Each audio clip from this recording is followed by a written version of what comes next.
हंसती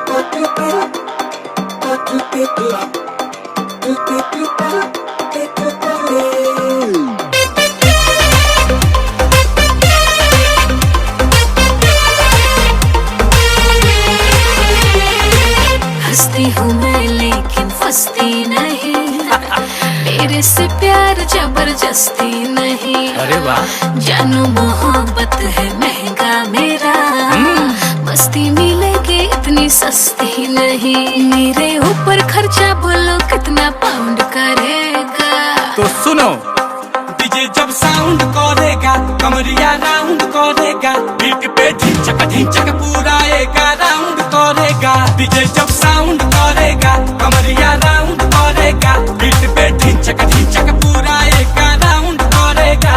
जब चलती हूँ कमर में टिका के, आओ पास जाओ सांस अटका के, एनी टाइम मुझको दिल में अपने फाउंड करेगा। डीजे जब साउंड करेगा कमरिया राउंड करेगा, बीट पे ढिंचक पूरा एक राउंड करेगा। डीजे जब साउंड करेगा कमरिया राउंड करेगा, बीट पे ढिंचक पूरा एक राउंड करेगा।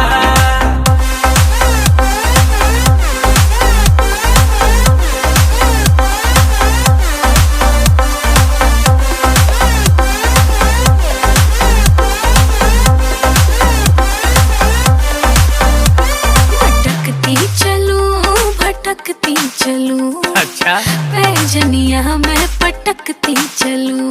अरे छमक छल्लो धीरे चलो, पाँव बढ़ाओ सल्लो सल्लो, सरका जाए पल्लो पल्लो, लड़के बोले हल्लो हल्लो। देखे मुझे नजर गड़ा के, जाऊं दिल पे बिजुरिया गिरा के।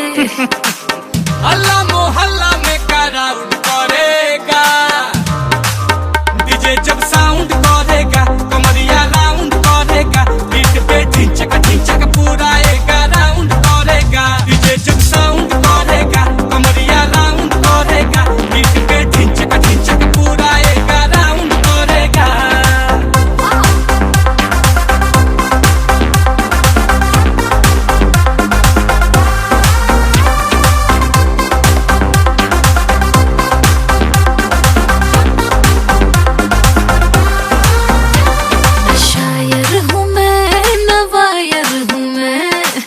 चल जाएगा फायर हूँ मैं।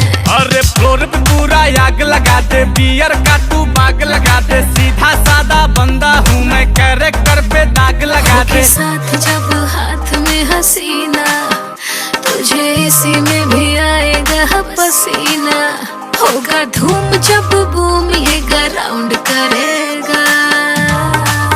डीजे जब साउंड करेगा कमरिया राउंड करेगा, रात को आ जाना बेबी जवानी पाउंड करेगा। डीजे जब साउंड करेगा कमरिया राउंड करेगा, बीट पे ढिंचक पूरा एक राउंड करेगा। क्या बोलती, चलती क्या?